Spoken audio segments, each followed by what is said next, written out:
Планетата Земја. Едно од најважните елементи на планетата Земја е атмосферата.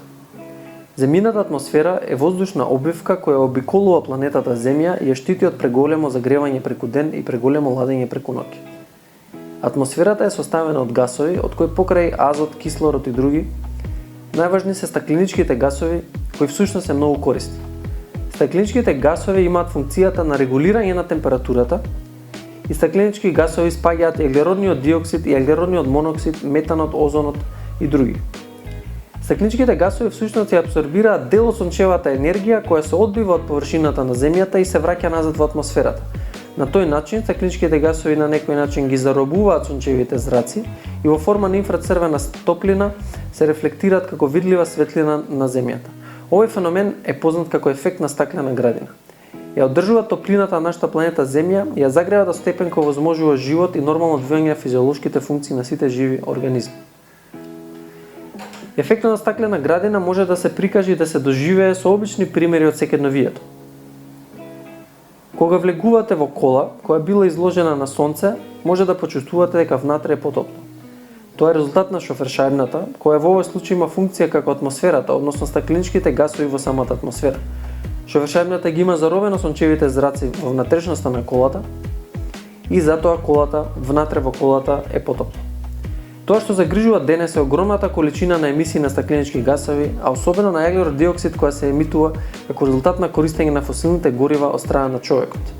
Огромното количество на јаглерод диоксид значи и глобално затоплување, односно климатски промени. Од друга страна, имаме сечење на шумите, со што се намалува капацитетот на планета Земја да го абсорбира јаглеродниот диоксид и на тој начин се емитува огромно количество на јаглерод диоксид. По пронаоѓање на нафтата и јагленот, човечкиот фактор на емитирање на јаглерод диоксид значително се зголемува, а и со тоа се означува почетокот на индустријската револуција. Јагленот, нафтата и гасот се наречени фосилни горива, бидејќи се формирале со фосилизација или изумирање на остатоците на праисториските растенија и алги. Енергетскиот сектор во нашата земја во огромна мерка се потпира на ископувањето на јаглен. Во услови кога Европската унија се стреми кон целосна декарбонизација на економијата, тоест кон целосно напуштање на зависноста од јаглен, нашата зависност од јаглен во ниеден случај не може да се нарече одење напред. Напротив, потпирањето на застарени технологии единствено може да се гледа како одење назад. Во моментов нашите домови немаат избор во однос на тоа каква струја користат. Можете да ја користите единствено она која е претежно направена во термоелектрана од јаглен и е добиена по цена на нечие здравје, или пак е направена со користење на вода и е добиена по цена на уништување на природата. Ако сакаме да се промени нешто на подобро и да имаме слободен избор во однос на тоа од каде доаѓа енергијата која ја користиме во нашите домови или училишта и какво влијание таа има, она што треба да го бараме е децентрализација на производството на енергија.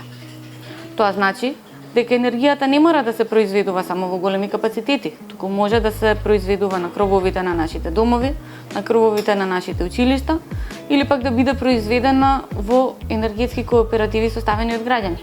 Ако сакаме здрава и чиста животна средина, чист воздух, чиста вода, прекрасна природа, мораме да бараме да ни се овозможи енергијата која ја користиме да биде со минимално негативно влијание врз истите, да биде од сонце или да биде од ветер. Бидете оние кои ги поставуваат трендовите за еднината. Барете вашето училиште да користи струја од сонце. Штедете струја во домот, за да штедиме на загадување, и зборувајте со вашите родители за ова. Едуцирајте се за енергетската ефикасност. Разговарајте со вашите родители за поставување на сончев панел на вашиот кров, да ја креираме нашата иднина со минимално влијание врз климата, да го децентрализираме производството на нашата енергија.